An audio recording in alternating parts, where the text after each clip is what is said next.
শহীদ আবু সাঈদ নিরস্ত্র অবস্থায় যখন দুই হাত প্রসারিত করে দাঁড়িয়েছিল, তখন সেই নিরস্ত্র অবস্থায় তাকে গুলি করে হত্যা করা হয়েছে।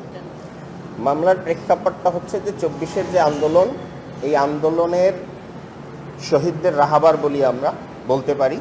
কারণ হচ্ছে যে জুলাই মাসের 16 তারিখে দুপুর 1টার পরে কিছু কিছু টিভি চ্যানেল লাইভে ছিল।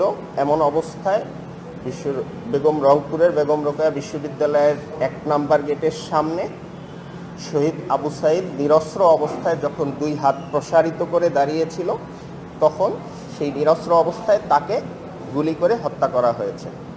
এই মামলার পরবর্তীতে বিজ্ঞ আদালতে ট্রাইব্যুনালে আসার পরে আমরা এর তদন্ত শেষ করে ফরমাল চার্জ দাখিল করেছি।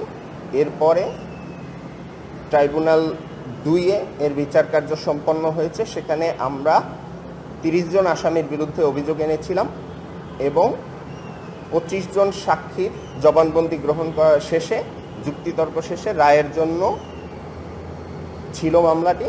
আজকে এই মামলার রায়ের জন্য তারিখ নির্ধারণ হয়েছে আগামী এপ্রিল মাসের 9 তারিখ।